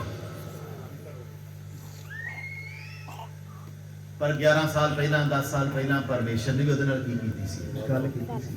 ਦੇਰ ਹੁੰਦੀ ਵੇਖ ਕੇ ਪਰਮੇਸ਼ਰ ਦੀ ਗੱਲ ਨੂੰ ਕੀ ਕਰ ਗਿਆ? ਅੱਜ ਵੀ ਤੁਹਾਡੇ ਬੜੇ ਮਸਲੇ ਹੋਣਗੇ,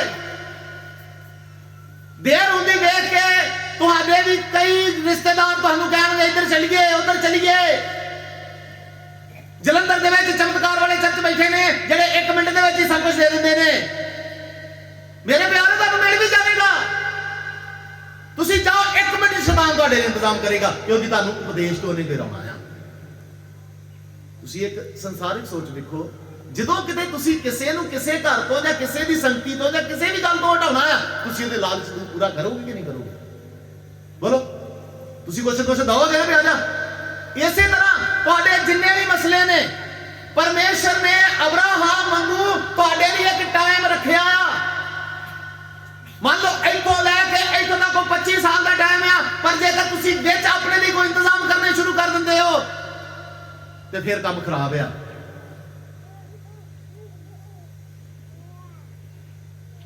ਬੜੇ ਕਹਿਣਗੇ ਆਓ ਫਲਾਣੇ ਥਾਂ ਚਲੀਏ, ਉਧਰ ਚਲੀਏ। ਇੱਕ ਗਿਆ ਇੱਥੋਂ, ਉਹਦੇ ਘਰ ਬੱਚਾ ਨਹੀਂ, ਉਹ ਦੌੜ ਗਿਆ। ਪਰਸੋਂ ਮੈਨੂੰ ਫੋਨ ਕਰਨ ਡਿਆ, ਵਧਾਈ ਹੋਏ ਤੁਹਾਨੂੰ। ਮੈਂ ਕੀ ਹੋਇਆ? ਬੱਚਾ ਹੋ ਗਿਆ। ਕਹਿੰਦੇ ਨਹੀਂ ਸੁਣ ਲਈ ਹੈ ਪ੍ਰਭੂ ਨੇ। ਮੈਂ ਕਿਹਾ ਪ੍ਰਭੂ ਨੇ ਨਹੀਂ ਸੁਣੀ ਤੇਰੀ, ਇਹ ਕਿਸੇ ਹੋਰ ਨੇ ਸੁਣ ਲਈ ਆ। ਹੁਣ ਵੇਖੀ ਤੇਰਾ ਜੀਵਨ ਕੀ ਬਣਦਾ। ਇਹ ਚੇਤਾਵਨੀ ਹੈ ਤੁਹਾਡੇ ਸਾਰਿਆਂ ਦੇ ਲਈ, ਜਾਂ ਤੇ ਇਹ ਸੰਗਤੀ ਜਾਓ ਨਾ, ਨਹੀਂ ਤੇ ਫਿਰ ਡਟੇ ਰਹੋ। ਛੱਡ ਕੇ ਜਾਓਗੇ ਪਛਤਾਓਗੇ। ਅਬਰਾਹਮ ਕੀ ਕਰਦਾ? ਪਰਮੇਸ਼ਰ ਦੇ ਵਾਅਦਿਆਂ ਤੇ ਉਹਨੂੰ ਕੀ ਮਿਲ ਗਿਆ? ਯਕੀਨ ਨਹੀਂ ਰਿਹਾ। ਅੱਜ ਆਪਣੀ ਘਰਵਾਲੀ ਦੀ ਗੱਲ ਸੁਣ ਰਿਹਾ। ਤੁਸੀਂ ਵੀ ਜਦੋਂ ਪਰਮੇਸ਼ਰ ਦੀ ਮਰਜ਼ੀ ਦੇ ਨਾ ਚੱਲ ਕੇ ਆਪਣੇ ਰਿਸ਼ਤੇਦਾਰਾਂ ਦੀ ਗੱਲ ਸੁਣੋਗੇ, ਆਪਣੀ ਘਰਵਾਲੀ ਦੀ ਗੱਲ ਸੁਣੋਗੇ, ਜਾਂ ਕਿਸੇ ਵੀ ਤਰੀਕੇ ਦੇ ਨਾਲ ਐਸੇ ਦੀ ਗੱਲ ਸੁਣੋਗੇ ਜਿਹੜਾ ਕਿ ਤੁਹਾਨੂੰ ਇਸ ਸੱਚੇ ਉਪਦੇਸ਼ ਤੋਂ ਭਟਕਾ ਰਿਹਾ, ਤੁਹਾਡਾ ਜੀਵਨ ਬਰਬਾਦੀ ਵੱਲ ਜਾਏਗਾ। ਪਰਮੇਸ਼ਰ ਨੇ ਬੱਚਾ 25 ਸਾਲ ਬਾਅਦ ਰੱਖਿਆ ਸੀ ਉਹਦੇ ਲਈ, ਪਰ 11 ਸਾਲਾਂ 'ਚ ਸਬਰ ਤੋੜ ਕੇ ਆਪਣੀ ਘਰਵਾਲੀ ਦੇ ਮਨ ਦੀ ਮਰਜ਼ੀ ਕਰਕੇ ਇੱਕ ਬੱਚਾ ਜਨਮ ਲਿਆ। ਪੜੀਏ ਜੀ, ਜਦੋਂ ਉਹਦੇ ਘਰੋਂ ਬੱਚਾ ਮਿਲਿਆ, ਆਪਣੀ ਮਰਜ਼ੀ ਦੀ ਆਸ਼ੀਸ਼ ਮਿਲੀ ਆ। ਆਪਣੀ ਮਰਜ਼ੀ ਦੀ ਕੀ ਮਿਲੀ ਆ? ਜਦੋਂ ਆਪਣੀ ਮਰਜ਼ੀ ਦੇ ਨਾਲ ਆਸ਼ੀਸ਼ ਲਈ ਆ, ਆਪਣੀ ਮਰਜ਼ੀ ਦੀ ਆਸ਼ੀਸ਼ ਲਈ ਆ, ਉਹਦੇ ਘਰ ਦਾ ਮਾਹੌਲ ਕੀ ਬਣਿਆ? ਪੜੀਏ ਜੀ, ਉਤਪਤ 26 ਬਾਬ 8 ਔਰ 9। ਪਰਮੇਸ਼ਰ ਕਹਿੰਦਾ ਮੇਰੀਆਂ ਸੋਚਾਂ ਕੈਸੀਆਂ ਨੇ? ਪੜਿਆ ਸੀ ਨਾ, ਸ਼ਾਂਤੀ ਦੀਆਂ। ਮੇਰੀਆਂ ਯੋਜਨਾਵਾਂ ਕੈਸੀਆਂ ਨੇ? ਪਰ ਜਦੋਂ ਉਹ ਆਪਣੀ ਮਰਜ਼ੀ ਦੀ ਆਸ਼ੀਸ਼ ਉਹਨਾਂ ਦੇ ਘਰ ਆਈ ਆ, ਪੜੀਏ ਹੋਇਆ ਕੀ ਜੀ? ਤਾਂ ਇਉਂ ਹੋਇਆ ਕਿ ਜਦ ਉਹ ਉਥੇ ਢੇਰ ਦਿਨ ਰਿਹਾ, ਤਾਂ ਅਬੀਮਲਕ ਫਿਲਿਸਤੀਆਂ ਦੇ ਰਾਜਾ ਨੇ ਇੱਕ ਤਾਕੀ ਵਿੱਚ ਦੀ ਝਾਤੀ ਮਾਰ ਕੇ ਡਿਠਾ। ਕੀ ਪੜ ਰਹੇ? 26 ਦੀ 8 ਔਰ 9 ਵਿੱਚ। ਨਹੀਂ 16 ਦੀ 8। ਉਤਪਤ 16 ਦੀ 8 ਔਰ 9। ਉਸਨੇ ਆਖਿਆ ਕਿ हे ਹਾਜ਼ਰਾ, ਸਾਰੇ ਦੀ ਗੋਲੀਆਂ ਨੂੰ ਕਿੱਥੇ ਲੈ ਆਈ ਹੈ ਅਤੇ ਕਿੱਧਰ ਜਾਣਾ ਹੈ? ਤਾਂ ਉਸਨੇ ਆਖਿਆ ਮੈਂ ਆਪਣੀ ਬੀਬੀ ਸਾਰਾ ਕੋਲੋਂ ਭੱਜ ਆਈ ਹਾਂ। ਹਾਂ, ਉੱਥੇ ਲਿਖਿਆ ਜਿੱਦਣ ਉਹ ਗਰਭਵਤੀ ਹੋ ਗਈ, ਘਰ ਦੇ ਵਿੱਚ ਕਲੇਸ਼ ਪੈ ਗਿਆ। ਘਰ ਦੇ ਵਿੱਚ ਐਸੀ ਕਲਾ ਪੈ ਗਈ, ਹਰ ਵੇਲੇ ਲੜਾਈ, ਹਰ ਵੇਲੇ ਝਗੜਾ ਹੁੰਦਾ ਰਹਿੰਦਾ ਆ। ਅਬਰਾਹਮ ਫਸ ਗਿਆ ਉਹ ਗਲਤੀ ਕਰਕੇ। ਅਬਰਾਹਮ ਨੂੰ ਕਿਹਦਾ ਬਾਪ ਗਿਣਿਆ ਗਿਆ? ਧਰਮੀ ਸੀ, ਵਿਸ਼ਵਾਸੀਆਂ ਦਾ ਬਾਪ ਗਿਣਿਆ ਗਿਆ ਉਹਨੂੰ। ਪਰ ਜਦੋਂ ਆਪਣੀ ਇੱਕ ਗਲਤੀ ਦੇ ਨਾਲ ਆਪਣੇ ਤਰੀਕੇ ਨਾਲ ਆਸ਼ੀਸ਼ ਪਾਉਣ ਦੀ ਕੋਸ਼ਿਸ਼ ਕੀਤੀ ਆ, ਜਦੋਂ ਆਸ਼ੀਸ਼ ਮਿਲ ਗਈ ਆ, ਘਰ ਦੇ ਵਿੱਚ ਐਸਾ ਮਾਹੌਲ ਗੜਬੜ ਹੋਇਆ ਆ। ਪਹਿਲਾਂ ਉਸ ਘਰ ਦੇ ਵਿੱਚ ਸੁੱਖ ਸ਼ਾਂਤੀ ਰਹਿੰਦੀ ਸੀ, ਅਜੇ ਬੱਚਾ ਪੈਦਾ ਵੀ ਨਹੀਂ ਹੋਇਆ, ਕੋਖ 'ਚ ਹੀ ਆਇਆ ਆ। ਘਰ ਦੇ ਵਿੱਚ ਕੀ ਹੋਣਾ ਸ਼ੁਰੂ ਹੋ ਗਿਆ? ਲੋਕ ਘਰ ਛੱਡ ਕੇ ਭੱਜਣ ਲੱਗ ਪਏ ਨੇ, ਘਰਾਂ ਚੋਂ ਬਾਹਰ ਹੋਣ ਲੱਗ ਪਏ ਨੇ। ਇਸ ਘਰ 'ਚ ਸ਼ਾਂਤੀ ਨਹੀਂ ਰਹਿ ਗਈ। ਪਰ ਪਰਮੇਸ਼ਰ ਕਹਿੰਦਾ ਮੇਰੀ ਯੋਜਨਾ ਤੇ ਸ਼ਾਂਤੀ ਦੀ ਯੋਜਨਾ ਹੈ। ਕਿਹੜੀ ਯੋਜਨਾ ਆ? ਪੜੀਏ 16 ਦੀ 11 ਔਰ 12। ਉਹ ਬੱਚਾ ਜਦੋਂ ਪੈਦਾ ਹੋ ਗਿਆ, ਨਾਲੇ ਹੀ ਯਹੋਵਾ ਦੇ ਦੂਤ ਨੇ ਉਹਨੂੰ ਆਖਿਆ, ਵੇਖ ਤੂੰ ਗਰਭਣੀ ਹੈ ਔਰ ਪੁੱਤਰ ਜਣੇਗੀ, ਉਹਦਾ ਨਾਂ ਇਸਮਾਇਲ ਰੱਖੀ, ਕਿਉਂ ਜੋ ਯਹੋਵਾ ਨੇ ਤੇਰੇ ਦੁੱਖ ਨੂੰ ਸੁਣਿਆ ਹੈ। ਹਾਂ, ਪਰ ਉਹ ਜੰਗਲੀ ਖੋਤਾ ਜਿਹਾ ਆਦਮੀ ਹੋਵੇਗਾ। ਕੈਸਾ ਹੋਵੇਗਾ? ਕੀ ਜੰਮ ਲਿਆ? ਉਹ ਵੀ ਜੰਗਲੀ। ਸਮਝ ਆ ਰਹੀ ਹੈ ਕੁਛ? ਪਰਮੇਸ਼ਰ ਸਾਨੂੰ ਜੰਗਲੀ ਖੋਤੇ ਨਹੀਂ ਦਿੰਦਾ। ਲਿਖਿਆ ਬੱਚੇ ਯਹੋਵਾ ਵੱਲੋਂ ਕੀ ਨੇ ਤੇ ਪੇਟ ਦਾ ਫਲ ਕੀ ਹੈ? ਜਿਵੇਂ ਸੂਰ ਮੇਰੇ ਹੱਥ ਵਿੱਚ ਬਾਣ ਤੇ ਨਹੀਂ ਜਵਾਨੀ ਦੇ ਤੁਹਾਡੇ ਕੀ ਹੋਣਗੇ। ਤੁਹਾਨੂੰ ਕਦੇ ਵੀ ਉਹ ਸ਼ਰਮਿੰਦੇ ਆ ਨਹੀਂ। ਇੱਥੇ ਕੀ ਆ? ਆਪਣੀ ਮਰਜ਼ੀ ਦੇ ਨਾਲ ਇੱਕ ਸਹੀ ਸੰਗਤੀ ਛੱਡ ਕੇ ਤੁਸੀਂ ਜਦੋਂ ਕਿਸੇ ਆਸ਼ਿਸ਼, ਸਿਰਫ ਆਸ਼ਿਸ਼ ਬਰਕਤ ਵਾਲੀ ਸੰਗਤੀ ਜਾ ਕੇ ਆਸ਼ਿਸ਼ ਪਾਉਂਦੇ ਹੋ, ਉਹ ਆਸ਼ਿਸ਼ ਨਹੀਂ, ਉਹ ਆਸ਼ਿਸ਼ ਨਹੀਂ ਜੇ ਆਪਣੀ ਮੌਤ ਤੁਸੀਂ ਲੈ ਲਈ ਆ। ਕੀ ਲੈ ਲਈ ਆ? ਤੁਸੀਂ ਕੈਸਾ ਵਚਨ ਆ? ਇਹ ਸੱਚ ਆ। ਪਰਮੇਸ਼ਰ ਨੇ ਅੱਜ ਬੋਲ ਦੇਣਾ ਸਾਰਿਆਂ ਨੂੰ, ਜੀਵਨ ਔਰ ਮੌਤ ਤੁਹਾਡੇ ਹੱਥ 'ਚ ਹੈ, ਜੋ ਲੈਣਾ ਲੈ ਲਿਓ। ਪਰਮੇਸ਼ਰ ਦੀ ਯੋਜਨਾ 25 ਸਾਲ ਬਾਅਦ ਦੇਣ ਦੀ 11ਵੇਂ ਸਾਲ 'ਚ ਆਪਣੇ ਲਈ ਇੰਤਜ਼ਾਮ ਕੀਤਾ। ਕੀ ਜੰਮ ਬੈਠੇ ਨੇ? ਬੋਲੋ ਜੀ। ਗਦਾ ਔਰ ਉਹ ਵੀ ਕੀ? ਗਧੇ 'ਚ ਪਹਿਲਾ ਦਿਮਾਗ ਨਹੀਂ ਹੁੰਦਾ, ਉਹ ਤੋਂ ਸੁਭਾਅ ਜੰਗਲੀ ਆ। ਘਰ ਦਾ ਮਾਹੌਲ ਕੈਸਾ? ਘਰ 'ਚ ਕੀ ਆ ਗਿਆ? ਇੱਕ ਧਰਮੀ ਦੇ ਘਰ ਦੇ ਵਿੱਚ, ਅਬਰਾਹਾਮ ਤੇ ਧਰਮੀ ਆ, ਉਹਦੇ ਘਰ ਦੇ ਵਿੱਚ ਬੱਚਾ ਕੈਸਾ ਉਤਪਾਦ ਬਚਾਏਗਾ? ਕੀ ਬਣਿਆ ਹੋਏਗਾ ਉਹਦੇ ਘਰ ਦਾ ਮਾਹੌਲ? ਲਿਖਿਆ ਉਹਦਾ ਸੁਭਾਅ ਜੰਗਲੀ ਗਧੇ ਵਰਗਾ ਹੋਵੇਗਾ ਔਰ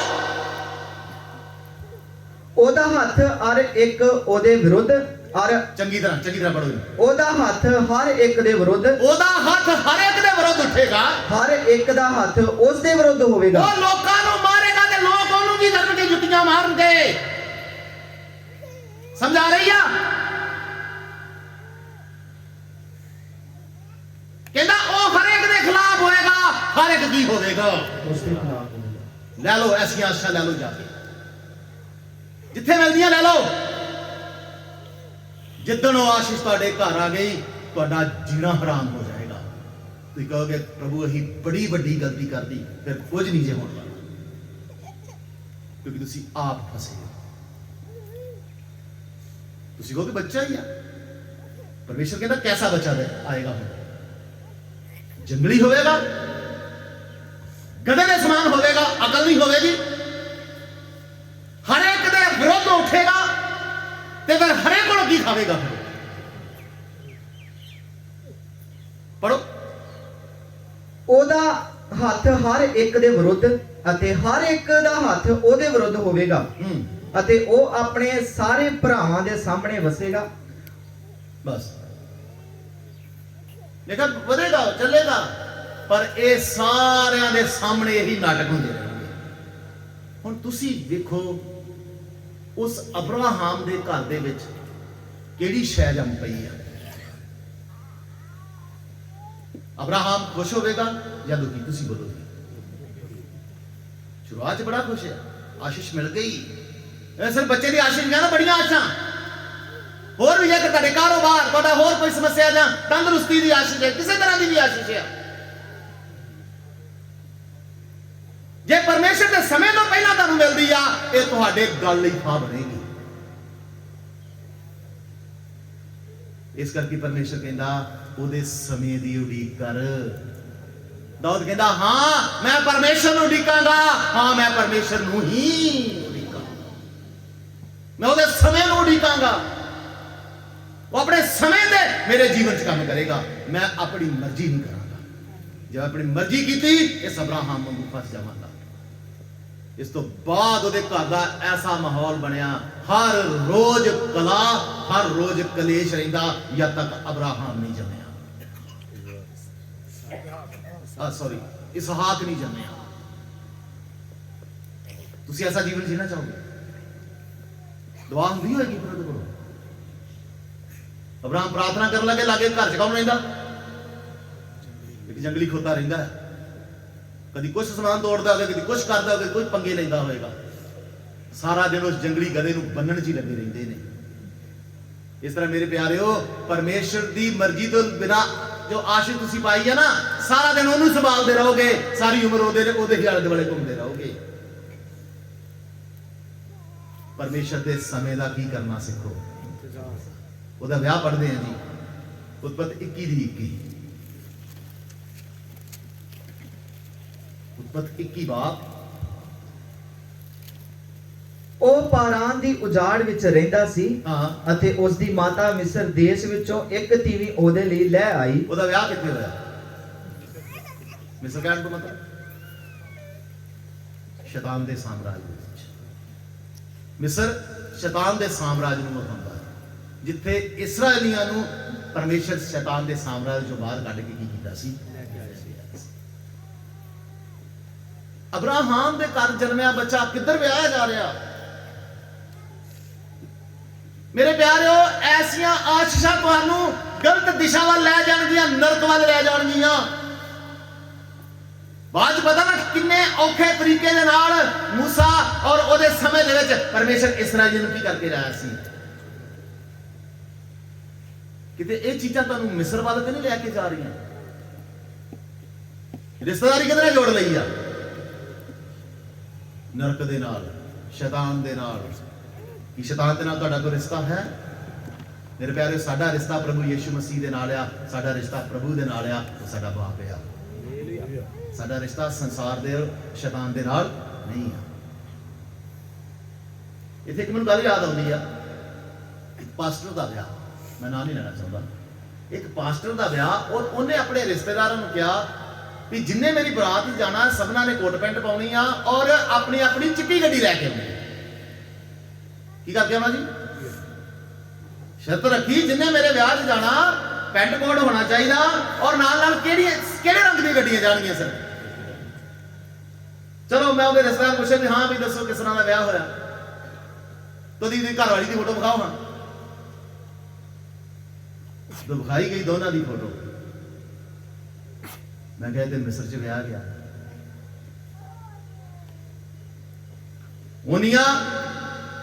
ਉਹਨਾਂ ਹਾਰ ਸ਼ਿੰਗਾਰ ਆਮ ਕਿਸੇ ਸੰਸਾਰਿਕ ਔਰਤ ਨੇ ਨਹੀਂ ਕੀਤਾ ਹੁੰਦਾ ਜਿੰਨਾ ਉਸ ਪਾਸਟਰ ਸਾਹਿਬ ਦੀ ਵਾਈਫ ਨੇ ਕੀਤਾ, ਜਿਹਨੂੰ ਚਿੱਟੀਆਂ ਗੱਡੀਆਂ ਔਰ ਟਾਈਆਂ ਸ਼ਾਈਆਂ ਲਾ ਕੇ ਲਿਆਉਣ ਗਏ ਸੀ। ਮੇਰੇ ਪਿਆਰਿਓ, ਯਾਦ ਰੱਖੋ, ਇੱਥੋਂ ਪਰਮੇਸ਼ਰ ਸਾਨੂੰ ਇੱਕ ਗੱਲ ਕਹਿੰਦਾ, ਆਪਣੇ ਬੱਚਿਆਂ ਦੇ ਵਿਆਹ ਮਿਸਰ 'ਚ ਨਾ ਕਰਦੇ ਹੋ। ਕਿੱਥੇ ਨਾ ਕਰਦੇ ਹੋ? ਅਬਰਾਹਾਮ ਦੇ ਉਸ ਪਰਿਵਾਰ ਦੇ ਵਿੱਚ ਗਲਤੀ ਤੇ ਗਲਤੀ ਹੋ ਰਹੀ ਆ, ਉਹਦੀ ਘਰਵਾਲੀ ਵੀ ਕਿੱਥੋਂ ਲਿਆ ਦਿੱਤੀ ਆ। ਤੁਹਾਡੇ ਬੱਚਿਆਂ ਦੀ ਕਿਤੇ ਘਰਵਾਲੀ ਜਾਂ ਵਾਈਫ ਮਿਸਰ ਤੋਂ ਤੇ ਨਹੀਂ ਆ ਰਹੀ, ਜਾਂ ਤੁਸੀਂ ਆਪਣੇ ਧੀਆਂ ਨੂੰ ਮਿਸਰ 'ਚ ਤੇ ਨਹੀਂ ਦੇ ਰਹੇ। ਇਹ ਬੜਾ ਗੰਭੀਰ ਮਸਲਾ ਆ। ਹੱਥੀਂ ਪਾਲ ਕੇ ਪਰਵਿਸ਼ ਕਰਕੇ ਵਿਆਹ ਕਰਨ ਲੱਗੇ ਤੁਸੀਂ ਇੱਕ ਮਿੰਟ ਨਹੀਂ ਸੋਚਦੇ। ਜੇ ਲੜਕੇ ਦੇ ਘਰ 'ਚ ਥੋੜੀ ਬਹੁਤੀ ਜਾਇਦਾਦ ਹੈ, ਤੁਹਾਡੀਆਂ ਅੱਖਾਂ ਉਸ ਵੇਲੇ ਅੰਨੀਆਂ ਹੋ ਜਾਣੀਆਂ। ਝੱਟ ਮੰਗਣੀ ਤੇ ਪੱਟ ਕੀ ਹੋ ਜਾਣਾ। ਫਿਰ ਬਾਅਦ 'ਚ ਪਤਾ ਲੱਗਾ ਕੁੜੀ ਕਿੱਥੇ ਵਿਆਹੀ ਗਈ ਆ, ਮਿਸਰ 'ਚ ਵਿਆਹੀ ਗਈ ਆ। ਫਿਰ ਜੇ ਤੁਹਾਡੇ ਘਰ ਕੋਈ ਨਾ ਹੋਣੀ ਆ, ਉਹ ਵੀ ਜੇ ਚੰਗਾ ਮਿਸਰ ਦਾ ਮਾਲ ਲੈ ਕੇ ਆ ਰਹੀ ਆ, ਤੇ ਇੱਥੇ ਵੀ ਝੱਟ ਮੰਗਣੀ ਤੇ ਪੱਟ ਕੀ ਹੋ ਜਾਣਾ। ਫਿਰ ਥੋੜੀ ਦੇਰ ਬਾਅਦ ਪਤਾ ਲੱਗਣਾ ਇਹ ਕਿੱਧਰੋਂ ਆਈ ਆ। ਪਰਮੇਸ਼ਰ ਦੀ ਤੇ ਯੋਜਨਾ ਨਹੀਂ ਹੈ, ਤੇ ਮਿਸਰ 'ਚੋਂ ਆਈ ਹੋਈ ਹੈ। ਪਰਮੇਸ਼ਰ ਦੀ ਮਰਜ਼ੀ ਤੋਂ ਬਿਨਾਂ ਲਈ ਆਸ਼ੀਸ਼ ਹੈ, ਤੇ ਪਰਮੇਸ਼ਰ ਦੀ ਮਰਜ਼ੀ ਦੇ ਬਿਨਾਂ ਸਥਾਨ ਤੋਂ ਆਈ ਤੁਹਾਡੇ ਘਰ ਕੋਈ ਵੀ ਸ਼ੈ ਤੁਹਾਡੇ ਜੀਵਨ ਨੂੰ ਬਰਬਾਦ ਕਰਨ ਲਈ ਕਾਫੀ ਹੈ। ਸਮਝਾਈਏ ਜੀ? ਏਸੀਓ ਆਸ਼ੀਸ਼ ਜਿਹੜੀ ਉਹਨੇ ਆਪਣੇ ਤਰੀਕੇ ਦੇ ਨਾਲ ਲਈ, ਜਿਹੜੀ ਨੇ ਕੀ ਕੀਤੀ? ਆਪਣੇ ਤਰੀਕੇ ਦੇ ਨਾਲ ਲਈ। ਹੁਣ ਜਰਾ ਉਸ ਆਸ਼ੀਸ਼ ਵੱਲ ਵੇਖਦੇ ਆ ਜਿਹੜੀ ਪ੍ਰਭੂ ਦੇਣਾ ਚਾਹੁੰਦਾ ਸੀ। ਇਹ ਆਸ਼ੀਸ਼ ਤੁਹਾਨੂੰ ਵਧੀਆ ਲੱਗੀ? ਸਾਰਿਆਂ ਨੂੰ ਬੋਲੋ ਜੀ। ਚਾਹੀਦੀਆਂ? ਜਾਓ, ਜਲੰਧਰ ਮਿਲਦੀਆਂ, ਬੜੇ ਅੱਡੇ ਜਲੰਧਰ ਦੇ ਵਿੱਚ, ਇੱਥੇ ਵੀ ਖੁੱਲ ਕੇ ਲਾਗੇ ਛੱਕੇ ਵੀ ਜਾਓ, ਔਖੇ ਹੋ ਜਾਓਗੇ, ਜ਼ਿੰਦਗੀ ਕੱਟਣੀ ਆਜ਼ਾਦ ਹੋ ਜਾਵੇ। ਵਚਨ ਕਹਿੰਦਾ ਤੈਨੂੰ ਜਲੰਧਰ ਜਾ ਕੇ ਦੁਆ ਕਰਾਉਣ ਦੀ ਲੋੜ ਨਹੀਂ, ਦੁਆ ਕਰਨੀ ਆ ਆਪਣੀ ਕੋਠੜੀ 'ਚ ਵੜ ਜਾ, ਉੱਥੇ ਹੀ ਮੈਂ ਤੇਰੀ ਕੀ ਕਰਦਾ।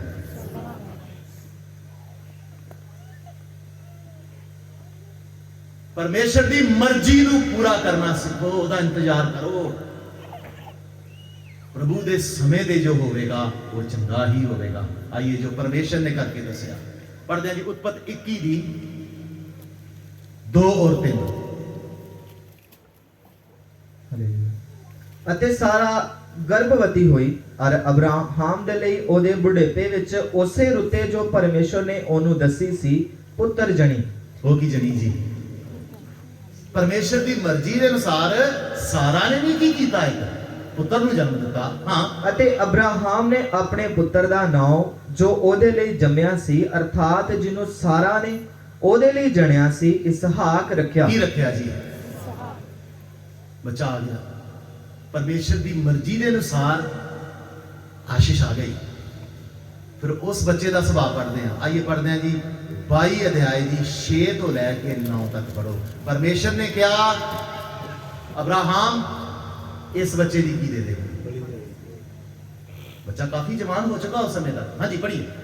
ਅਬਰਾਹਮ ਨੇ ਹੋਮ ਦੀ ਬਲੀ ਦੀਆਂ ਲੱਕੜੀਆਂ ਲੈ ਕੇ ਅਬਰਾਹਮ ਨੇ ਹੋਮ ਦੀ ਬਲੀ ਦੀਆਂ ਲੱਕੜੀਆਂ ਲੈ ਕੇ ਆਪਣੇ ਪੁੱਤਰ ਇਸਹਾਕ ਨੂੰ ਚੁਕਾ ਕੀ ਦਿੱਤੀਆਂ। ਕਰ ਦਿੱਤੀਆਂ ਜੀ?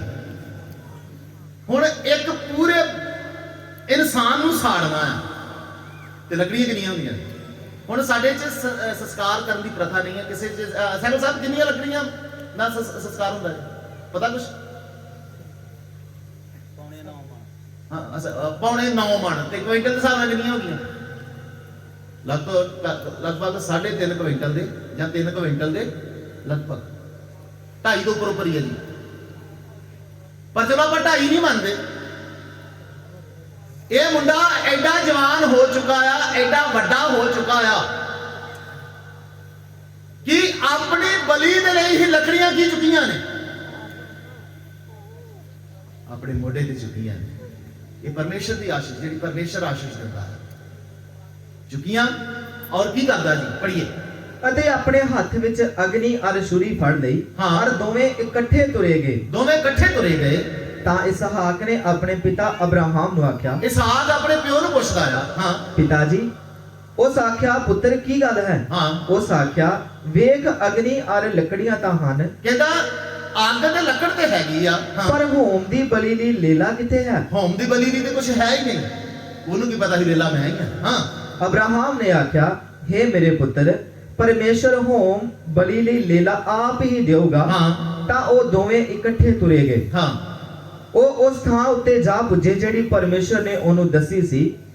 ਉੱਥੇ ਅਬਰਾਹਮ ਨੇ ਇੱਕ ਜਗਵੇਦੀ ਬਣਾਈ ਔਰ ਉਸ ਉੱਤੇ ਲੱਕੜੀਆਂ ਚੁਣ ਦਿੱਤੀਆਂ ਔਰ ਆਪਣੇ ਪੁੱਤਰ ਇਸਹਾਕ ਨੂੰ ਬੰਨ ਕੇ ਜਗਵੇਦੀ ਉੱਪਰ ਲੱਕੜੀਆਂ ਦੇ ਉੱਤੇ ਰੱਖ ਦਿੱਤਾ। ਕੀ ਕਰ ਦਿੱਤਾ ਜੀ? 100 ਸਾਲ ਦੀ ਉਮਰ 'ਚ ਬੱਚਾ ਪੈਦਾ ਹੋਇਆ ਤੇ ਇੱਥੇ ਲਗਭਗ ਉਹਦੀ ਉਮਰ ਆ 120 ਜਾਂ 120 ਤੇ 125 ਦੇ ਵਿੱਚ। ਮੁੰਡਾ ਕਿੱਡਾ ਜਵਾਨ ਆ? ਬੰਨ ਕੇ ਦੱਸੋ ਤੁਸੀਂ। ਉਹ ਆਗਿਆਕਾਰੀ ਬੱਚਾ ਚੁੱਪਚਾਪ ਪਿਤਾ ਨੇ ਕਿਹਾ ਤੈਨੂੰ ਬੰਨਣਾ ਆ। ਉਹਨੇ ਕੋਈ ਵੀ ਕੀ ਨਹੀਂ ਕੀਤਾ ਹੋਵੇਗਾ, ਬਹਾਨਾ ਨਹੀਂ ਬਣਾਇਆ ਬੰਨੋ। ਇਹ ਆ ਪਰਮੇਸ਼ਰ ਦੀ ਆਸ਼ੀਸ਼। ਦੂਸਰੇ ਪਾਸੇ ਲਿਖਿਆ ਜੰਗਲੀ ਗਧਾ ਹਰੇਕ ਦੇ ਵਿਰੁੱਧ ਤੇ ਹਰ ਕੋਈ ਕਿਤੇ ਵਿਰੁੱਧ। ਉਹਨੂੰ ਬੰਨ ਕੇ ਦੱਸੋ ਤੁਸੀਂ।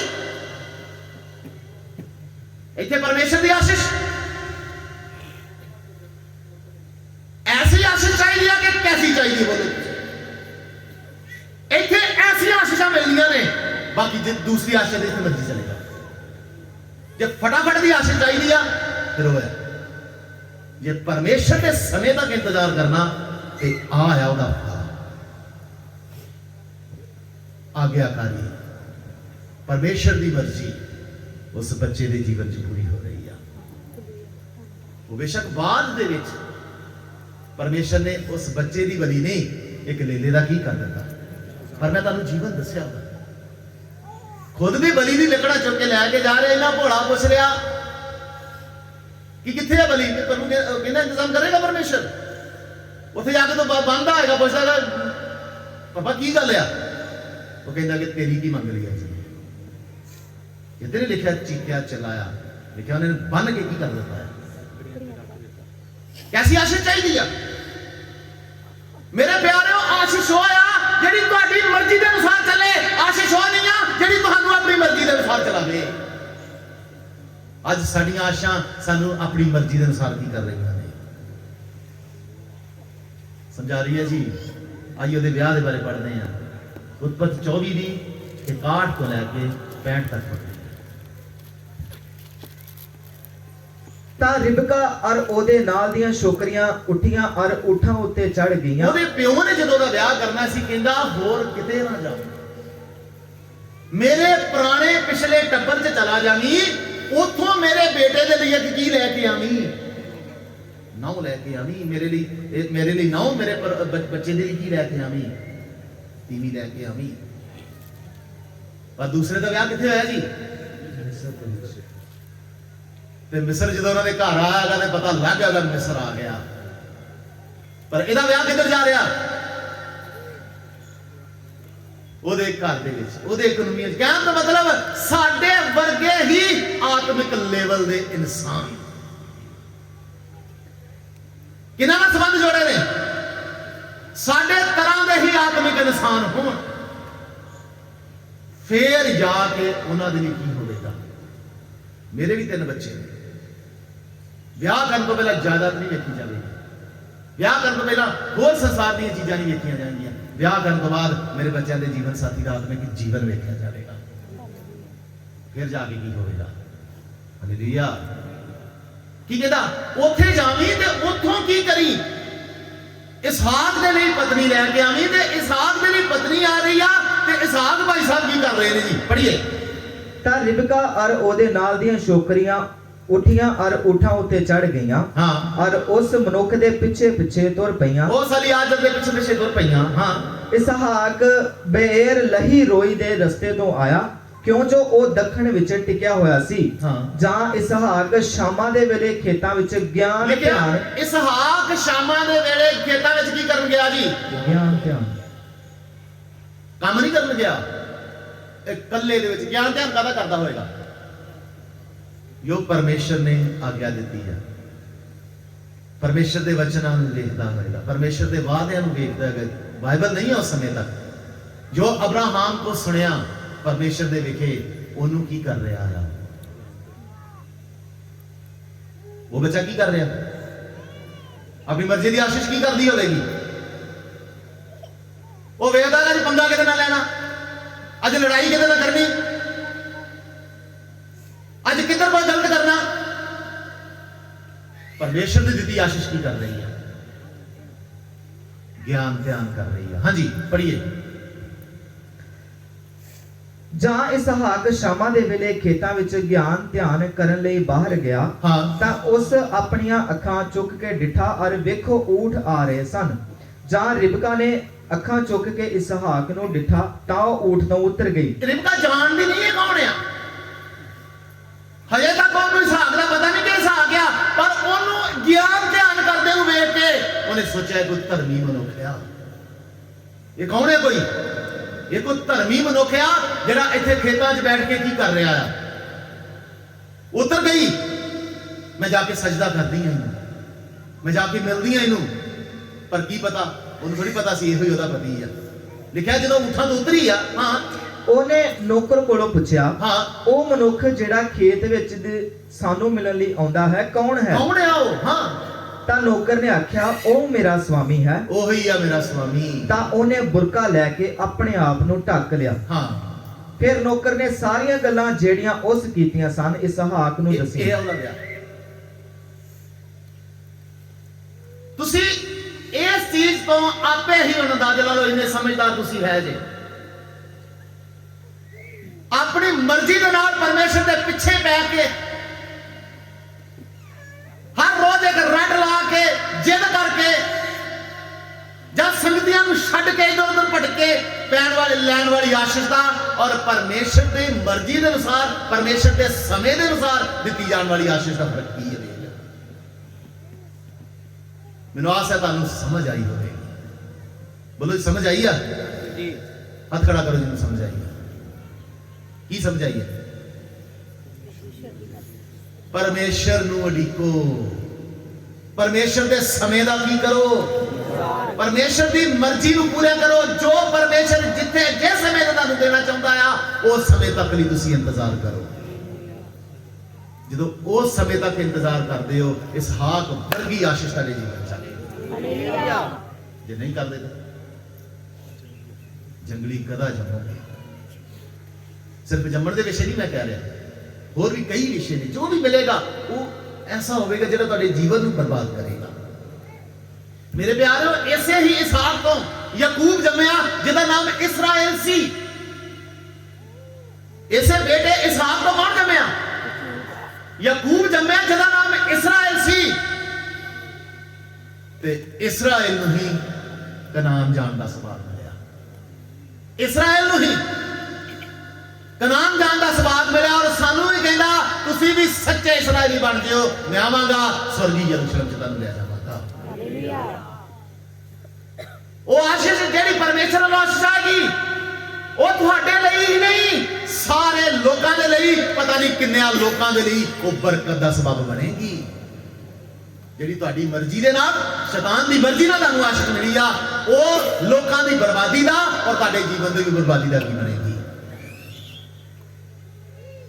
ਵਚਨ ਪੜ੍ਹੀਏ, ਯਿਰਮੀਆ ਨਬੀ ਦੀ ਕਿਤਾਬ 29 ਅਧਿਆਇ ਉਹਦਾ 11ਵਾਂ ਵਚਨ। ਯਿਰਮੀਆ 29 ਦੀ 11। ਮੈਂ ਤਾਂ ਆਪਣੀਆਂ ਸੋਚਾਂ ਨੂੰ ਜਿਹੜੀਆਂ ਤੁਹਾਡੇ ਵਿਖੇ ਸੋਚਦਾ ਹਾਂ ਜਾਣਦਾ ਹਾਂ। ਯਹੋਵਾ ਦਾ ਵਾਕ ਹੈ, ਸ਼ਾਂਤੀ ਦੀਆਂ ਸੋਚਾਂ। ਕਿਹੜੀਆਂ ਸੋਚਾਂ ਜੀ? ਅਬਰਾਹਮ ਦੇ ਜੀਵਨ 'ਚ ਇੱਕ ਸ਼ਾਂਤੀ ਦੀ ਸੋਚ ਪੂਰੀ ਹੋਈ। ਅਬਰਾਹਮ ਦੇ ਜੀਵਨ 'ਚ ਹੀ ਇੱਕ ਗੜਬੜ ਵਾਲੀ ਸੋਚ ਕੀ ਹੋਈ। ਤੇ ਗੜਬੜ ਵਾਲੀ ਸੋਚ ਕਿਹਦੀ ਮਰਜ਼ੀ ਸੀ? ਪਰਮੇਸ਼ਰ ਦੀ, ਤੁਹਾਡੀ ਆਪਣੀ ਮਰਜ਼ੀ। ਤੁਸੀਂ ਆਸ਼ੀਸ਼ ਲੈ ਸਕਦੇ, 1 ਮਿੰਟ 'ਚ ਆਸ਼ੀਸ਼ ਮਿਲੇਗੀ। ਸ਼ੈਤਾਨ ਦੇ ਹੱਥਾਂ 'ਚ 1 ਮਿੰਟ ਸ਼ੈਤਾਨ ਤੁਹਾਨੂੰ ਆਸ਼ੀਸ਼ ਦੇ ਦੇਗਾ, ਪਰ ਉਸ ਆਸ਼ੀਸ਼ ਦੇ ਪਿੱਛੇ ਛਿਪਿਆ ਉਹਦਾ ਹਥਿਆਰ ਉਹ ਤੁਹਾਨੂੰ ਦਿਖਦਾ ਨਹੀਂ। ਉਸ ਤੁਹਾਡੀ ਆਸ਼ੀਸ਼ ਦੇ ਪਿੱਛੇ ਹੀ ਉਹ ਗਰਜਦੇ ਸ਼ੇਰ ਵਾਂਗੂ ਕੀ ਕਰ ਰਿਹਾ ਆ, ਤੁਹਾਨੂੰ ਬਾੜ ਕੇ ਖਾ ਲਵੇਗਾ। ਯਸ਼ਾਇਆ 40 ਅਧਿਆਇ ਉਹਦਾ 31 ਵਚਨ ਪੜ੍ਹ ਕੇ ਅਸੀਂ ਸਮਾਪਤ ਕਰਾਂਗੇ। ਗੌਰ ਦੇ ਨਾਲ ਯਸ਼ਾਇਆ 40 ਦੇ 31 ਨੂੰ ਸੁਣਨਾ। ਪਰ ਯਹੋਵਾ ਦੇ ਉਡੀਕਣ ਵਾਲੇ ਨਵੇਂ ਯਹੋਵਾ ਨੂੰ ਉਡੀਕਣ ਵਾਲੇ ਜਾਂ ਯਹੋਵਾ ਦੇ ਸਮੇਂ ਨੂੰ ਉਡੀਕਣ ਵਾਲੇ ਨਵੇਂ ਸਿਰਿਓਂ ਕੀ ਪਾਉਣਗੇ? ਬਲ ਪਾਉਣਗੇ। Hallelujah, hallelujah. ਹਾਂ, ਉਹ ਉਕਾਬਾਂ ਵਾਂਗੂ ਉੱਡਣਗੇ, ਉਹ ਦੌੜਨਗੇ ਤੇ ਨਾ ਥੱਕਣਗੇ। ਉਹ ਦੌੜਨਗੇ ਤੇ ਨਾ ਥੱਕਣਗੇ। ਉਹ ਫਿਰਨਗੇ ਅਰੇ ਨਾ ਹੁਸਣਗੇ। ਉਹ ਫਿਰਨਗੇ ਤੇ ਕੀ ਨਾ ਕਰਨਗੇ? ਨਹੀਂ ਹੁਸਣਗੇ। Hallelujah, hallelujah. ਜਿਹੜੇ ਯਹੋਵਾ ਨੂੰ ਉਡੀਕਦੇ ਨੇ, ਜਿਹੜੇ ਯਹੋਵਾ ਦੇ ਸਮੇਂ ਨੂੰ ਉਡੀਕਦੇ ਨੇ, ਉਹ ਨਵੇਂ ਸਿਰਿਓਂ ਕੀ ਪਾਉਂਦੇ ਨੇ? ਉਹ ਆਸ਼ੀਸ਼ ਉਹਨਾਂ ਵਾਸਤੇ ਬਲ ਦਾ ਕਾਰਨ ਬਣਦੀ ਆ। ਉਹ ਕਾਂ ਵਾਂਗੂ ਖੰਭਾਂ ਤੇ ਉੱਡਦੇ ਨੇ, ਉਹ ਦੌੜਦੇ ਨੇ ਪਰ ਕਦੇ ਕੀ ਨਹੀਂ ਕਰਦੇ। ਉਹ ਫਿਰਨਗੇ, ਕਦੀ ਹੁਸਣਗੇ ਵੀ ਨਹੀਂ। ਹਾਲੇਲੂਇਆ। ਫੈਸਲਾ ਹੁਣ ਤੁਹਾਡੇ ਹੱਥ ਵਿੱਚ ਹੈ, ਕੀ ਕਰਨਾ, ਕਿੱਧਰ ਨੂੰ ਜਾਣਾ। ਮੈਂ ਸੋਚਦਾ ਪਰਮੇਸ਼ਰ ਦੇ ਵਚਨ ਨੇ ਅੱਜ ਕੋਈ ਵੀ ਪੱਖਪਾਤ ਨਹੀਂ ਕੀਤਾ, ਸਭ ਕੁਝ ਕਲੀਅਰ ਖੋਲ ਕੇ ਦੱਸ ਦਿੱਤਾ। ਪਰਮੇਸ਼ਰ ਦੀ ਮਰਜ਼ੀ ਦੀ ਆਸ਼ੀਸ਼ ਕਿਹੜੀ ਆ, ਤੁਹਾਡੀ ਮਰਜ਼ੀ ਦੀ ਆਸ਼ੀਸ਼ ਕਿਹੜੀ। ਲੈ ਲਓ, ਫਿਰ ਦੇਖੋ ਤੁਹਾਡਾ ਜੀਵਨ ਕੈਸਾ ਅਜਾਬ ਬਣਦਾ ਹੈ। ਫਿਰ ਦੇਖੋ ਤੁਹਾਡਾ ਜੀਵਨ ਕੈਸਾ ਬਰਬਾਦੀ ਵਾਲਾ ਬਣਦਾ ਹੈ। ਮੈਨੂੰ ਨਹੀਂ ਆਸ ਫਿਰ ਕਦੀ ਦੁਬਾਰਾ ਤੁਸੀਂ ਉੱਠ ਪਾਓਗੇ। ਹਾਲੇਲੂਇਆ। ਉਹਦੀਆਂ ਸੋਚਾਂ ਕਿਹੜੀਆਂ ਨੇ ਜੀ? ਸ਼ਾਂਤੀ ਦੀਆਂ ਸੋਚਾਂ। ਆਖਰ ਚ ਉਹ ਸਾਰੀਆਂ ਗੱਲਾਂ ਨੂੰ ਤੁਹਾਡੇ ਜੀਵਨ ਚ ਕੀ ਕਰ ਦੇਵੇਗਾ? ਮੈਂ ਸੋਚਦਾ ਜੇ ਇੱਕ ਨਵੇਂ ਸਮਰਪਣ ਦੇ ਨਾਲ ਤੁਸੀਂ ਇਸ ਗੱਲ ਨੂੰ ਕਰੋ, ਵਾਅਦਾ ਕਰੋ, ਪ੍ਰਭੂ ਅਸੀਂ ਤੇਰੇ ਸਮੇਂ ਦਾ ਕੀ ਕਰਾਂਗੇ, ਪਾਲੇ ਵੀ ਪਵਾਂਗੇ। ਕਿਸੇ ਵੀ ਤਰੀਕੇ ਦੇ ਨਾਲ ਅਸੀਂ ਕਾਲੇ ਪੈ ਕੇ ਤੇਰੀ ਮਰਜ਼ੀ ਨੂੰ ਪਿੱਛੇ ਨਹੀਂ ਹਟਾਂਗੇ। ਤੇਰੀ ਮਰਜ਼ੀ ਨੂੰ ਪੂਰਾ ਕਰਨ ਲਈ ਪਿਤਾ ਅਸੀਂ ਆਖਰ ਤੱਕ ਤੇਰੀ ਉਮੀਦ ਕਰਾਂਗੇ। ਹਾਲੇਲੂਇਆ। ਜੋ ਵਾਅਦਾ ਕਰਨਾ ਚਾਹੁੰਦਾ ਆ ਉਹ ਘੁਟਨਿਆਂ ਦੇ ਬੈਠ ਜਾ।